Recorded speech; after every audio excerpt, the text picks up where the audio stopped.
Hello everyone, welcome back to the channel. And as you know, this is the third part of the Praja novel. And if you guys haven't completed the remaining ones, please go ahead and check them out. Now let's go to the plot.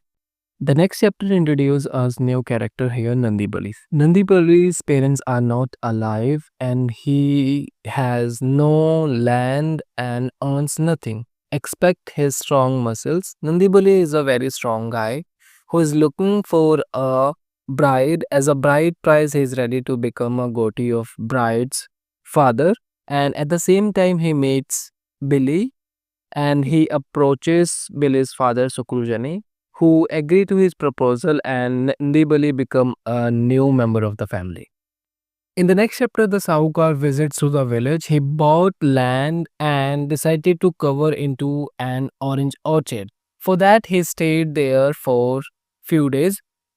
Sahukar gets attracted to Jili and he sent his proposal to Jili by Madhu Ghasi, who used to work for Sahukar. And now there's an acquaintance between Jili and Sahukar, and now she visits Sahukar's address on a daily basis. Thereafter, Kahu Praja discovers that Jili visits Sahukar's house and the relationship between them. After that, Kahu Praja inform about it Sukrujani.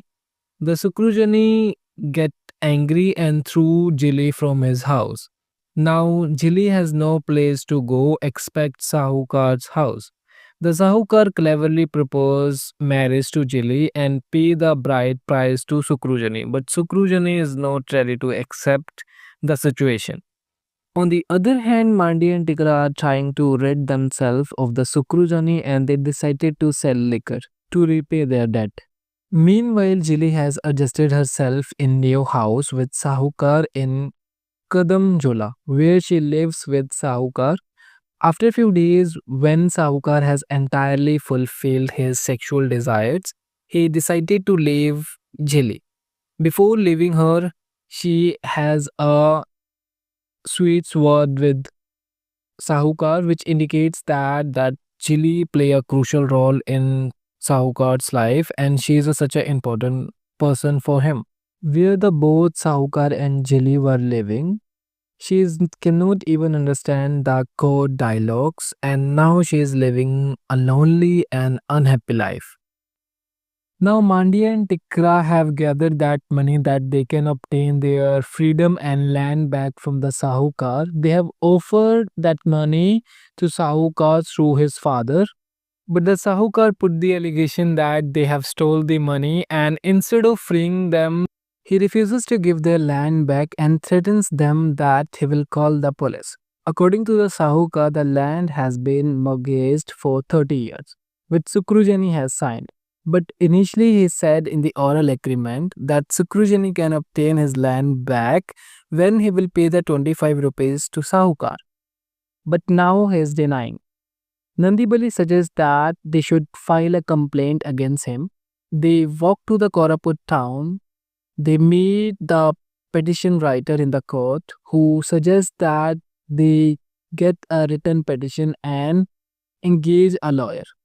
They wait to talk to the magistrate but fail in their efforts. Then they go back to the petition writer who demands 2 rupees for the paper, 5 rupees for the stamp, and etc. At the last, petition is written and filled.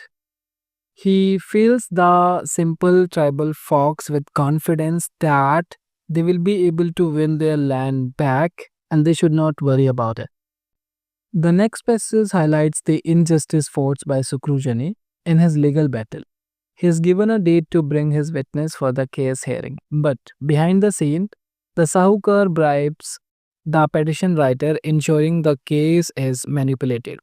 When Sukrujani and his witness arrives in Koraput court, they are shocked to learn that the case has already been dismissed on false grounds that he did not appear.